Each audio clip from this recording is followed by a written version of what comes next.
Doctor shortages and the use of virtual clinics are hot button issues here in the province, but I'm here with someone who has a success story about the use of virtual healthcare, Dylan Harris. Dylan, thanks for joining me. You're very welcome. So tell me, when you got sick, how did it all start out? What were your symptoms and how did it start? It started as just minor headaches, really, dizziness here and there, and those symptoms just week by week were amplified.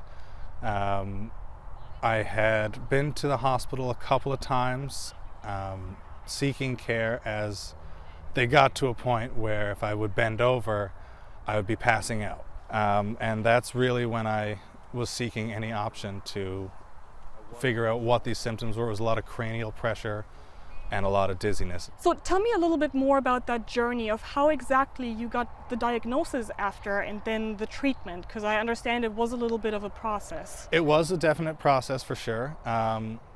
My wife was working with Eastern Health and knew about this avenue, which was the Medicuro app, which is a team of doctors based out of Springdale, which is basically FaceTiming a doctor. It's not a perfect science. I didn't get the immediate answer. We had tried a couple of different avenues thinking it was sinus issues.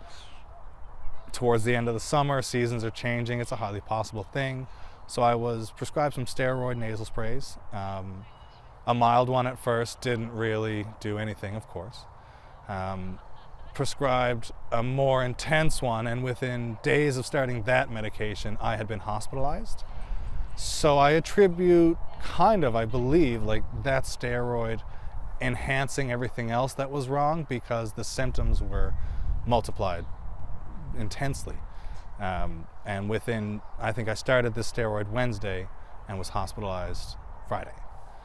Between the Wednesday and the Friday, I had a CT scan on Thursday.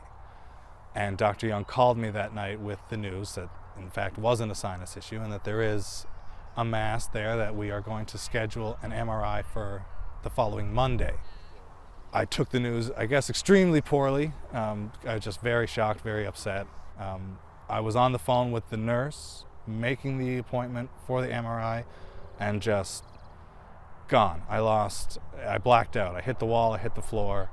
No recollection of anything else other than coming to with Dominique trying to get me out of the shower.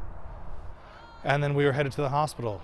So now we heard that, a big part in this whole process was played by virtual healthcare. What did it mean that you had access to virtual healthcare and that you got the diagnosis this way? Well, it was life-changing and life-saving. You can't fix your broken arm.